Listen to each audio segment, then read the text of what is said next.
So the purpose of this tutorial is to show you how to piece your 60-degree equilateral triangles together, and then also how you can piece the rows together. So just a couple of tips before we start. So what I recommend is that when you piece the triangles together, that your seam allowance is actually just a little bit bigger than 1/4 of an inch. I know that's kind of sacrilege with quilting, but I promise you there's a method to my madness. Maybe. So just a few centimeters. It doesn't, like the width of the thread or even a little bit more, and that's all it needs to be. When you piece the rows together, so when you've got your 11 rows or 11 triangles together and the 11 triangles together and you're piecing them together, you actually then want to use a scant 1/4 inch. And I'm going to show you in this video why that is. Keep in mind that whenever you're making a triangle quilt, the rows have to have an odd number of triangles in them or you won't be able to line them up. So you can only make rows that have 9 triangles or 11 triangles or 13 triangles, but you can't have a row with 10 triangles. You could try it and you'll see it won't line up. How do I know that? Because the very first triangle quilt that I tried to do, I was like, why won't these line up? And that's why. So I always like to create a template, even though I don't use the template to cut my triangles out. So I have another video that I uploaded that explains how to cut the triangles out using the lines on your ruler. So when you use your OmniGrid ruler, you'll see there's a 60-degree line right there, and you just line that up along the edge of your fabric, and you just turn it like that and you'll be able to cut. So you can see that other video, or you can use a template. But even if I don't use a template to cut the fabric, I still like to have a template nearby, because occasionally when I cut a triangle, I don't cut it right. And sometimes when I'm putting them together, I just want to double check and do a little quality control and make sure that my triangles are the right size. So I just like to have the template handy just in case I have questions. So when you're sewing your triangles together, like I said, I recommend that you use a little bit more than 1/4 inch. And if you're like me, you might do what I actually did when I was sewing this together. So you'll notice that we're going along here, and then it just gets a little bit smaller, and that creates all kinds of problems. So you want to make sure that you're consistent. So before I iron this out and sew another triangle onto this piece, I'm going to fix that seam allowance and come down, because the seam allowance is what controls this little point up here. So let's look on another one that's got more of it completed. So when you're doing your 2 triangles on either side, right? So this one and this one creates this point right here. And if your seam allowance isn't the right size, your point is going to be in a different place. This point and where it's located is directly related to how wide your seam allowance is. So for example,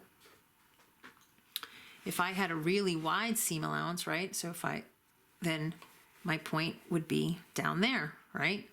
And same thing, if it was a really wide seam allowance, so then I'd have all this space here before my point hit. When you're sewing the rows together, you're going to sew this row, and then this row is going to go on top of it, and those points need to match. But you want to make sure that you have enough room so when you're sewing with your 1/4 inch seam allowance, you don't cut off that point. And so that is why I use a seam allowance that is a little bit more than 1/4 inch, so that over here I will have a little bit more than 1/4 inch, and it just gives me room to get a good size seam allowance in here without cutting off that point. Or else you might end up really with a seam allowance that's like 1/8 of an inch instead of 1/4 of an inch, because you're trying to avoid crossing it on the back. The way you tell it's this X right here. So that is that point. And so you just want to make sure your seam allowance is on the outside. So you want it to be right there. And then as long as your seam allowance is on the other side of the X, it won't cut off your point. But you want to make sure that you have enough room here for a nice seam allowance. So that's why I recommend that your seam allowance, when you're piecing your triangles together, be a little bit more than a 1/4 inch. And then when you're sewing your rows together, be a little bit less than a 1/4 inch, because then that'll just give you enough room for play. And like I showed you on that other one here, this is a good example here. So I have a really bad habit. When I start sewing and I get down to the edge, my seam allowances tend to get a little bit smaller. You know, you're feeding this little tiny piece through, and it just moves a little bit, and then you end up with a smaller seam allowance. And the problem with that is that now this part right here is going to be a little bit off and a little bit closer. So I'm going to go ahead and fix this seam allowance, and the easiest way for me to do it is to now just come in from the other side. So I came in originally, I sewed it from this side down to the bottom, and then that's where it sort of went a little bit wonky. So I'm just going to flip it over and sew the back side of it now. And I know then that the top will be a solid seam allowance. And then I'll only go as far as I need to for them to meet. And then I'll just backstitch. And I always like to do a little backstitch at the beginning, just one, just because these triangle pieces are so, it's taken me a while to actually, there we go. I finally intersected.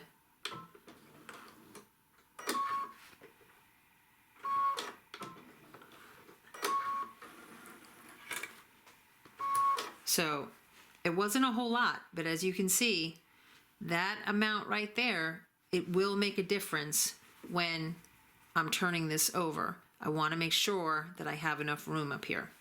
So when you iron your seam allowances, I strongly recommend that you iron them open. So let me do that for this one real quick. I'm just going to set that seam. And the reason why I recommend doing them, pressing them open, is because when you get all of those seams together, those points together, that's just a lot of fabric in one place. And it's very bulky. It makes it hard to sew the rows together. And then when you go to quilt it, it's going to be hard to quilt. It'll make it, more difficult. Okay. So now I have pressed them open. And as you can see, I have a nice amount right here. Where's my thing? So that I can get a good 1/4 inch seam allowance in there, and I'm not going to cut off my point. So when you press the seams open, and I did not press this one open, you'll notice that it gives you those little dog ears, right? And the dog ears are good because it helps you line up your next triangle. So the next triangle in this, doesn't actually matter which way you go. So the next triangle is going to be along this edge right here. And no, sorry. Don't do that, because I didn't press that seam open. So I want to show you what it looks like when the seam is open. So here, so we're looking at three triangles. The ones on the ends are pointing down. The one in the middle is pointing up. So this one that's going to go over here is going to point down. And it's going to get lined up along this edge, and we're going to use that dog ear to help us line it up. So let me show you. So remember, when you're doing triangles, you've got 3 edges.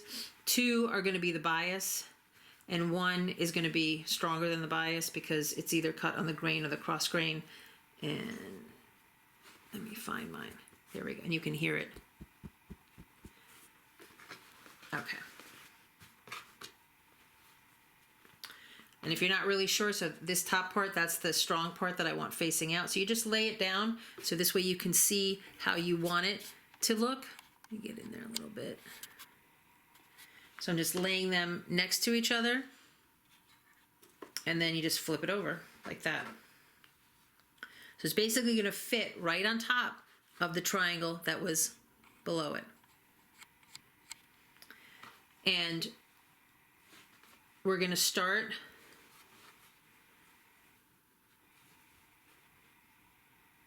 I keep flipping this around. I'm sorry. Let's do this again here.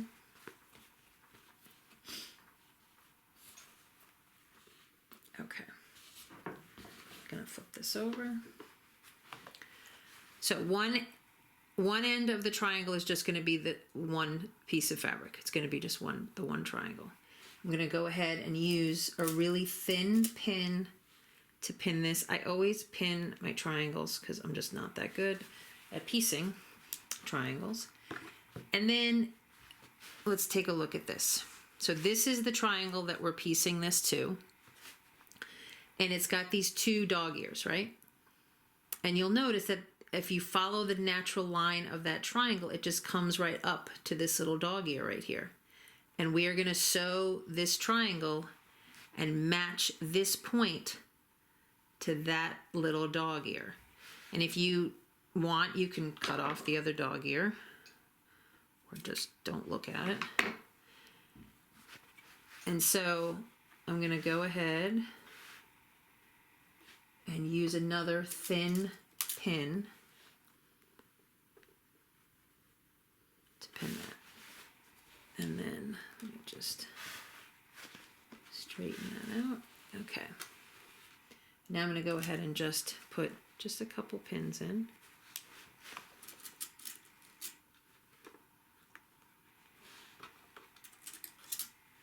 And again, you may not need to pin. I like to pin, especially because of the problem that I have at the end of my seams where they tend to get a little bit smaller.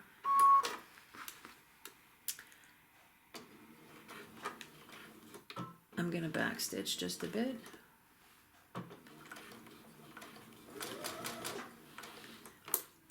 I do sometimes sew over pins, but I just do it slowly. So this way I can make sure. Be careful when you're pulling that you're just putting just the slightest pressure. You don't want to stretch out the bias.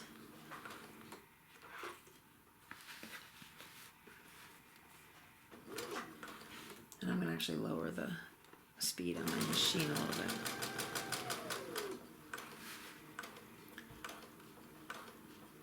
So now as I go through, I'm going to take the pin out and use my stylus.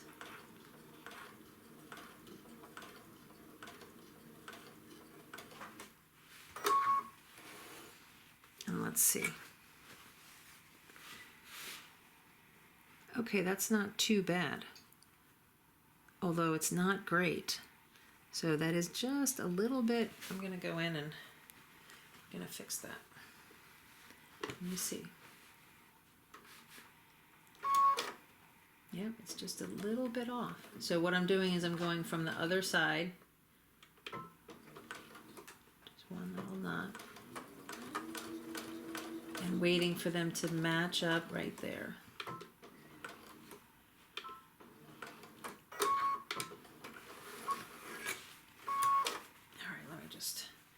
Clean up these threads. And the reason that I'm doing that is because I need that space at the top and I don't want to cut it off. So I know it doesn't really seem like it's that much, but you know if you're a quilter that it makes a big deal.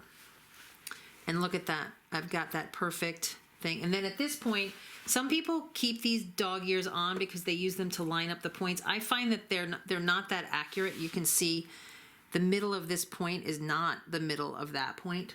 And so I just cut them off. I don't like them. They annoy me.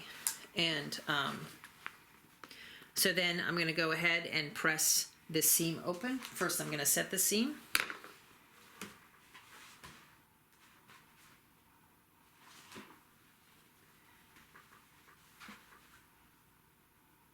really good starch to use once all your rows are pieced together.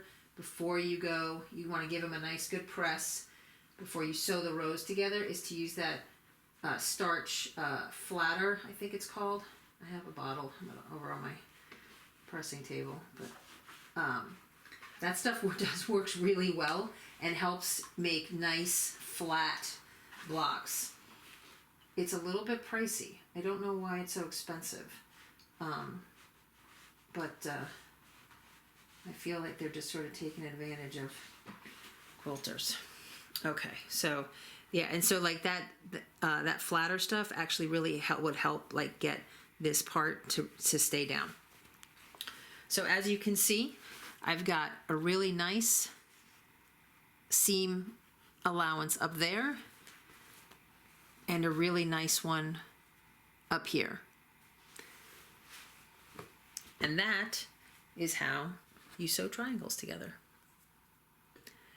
Next video will be sewing the rows together, but I'll do a separate video for that.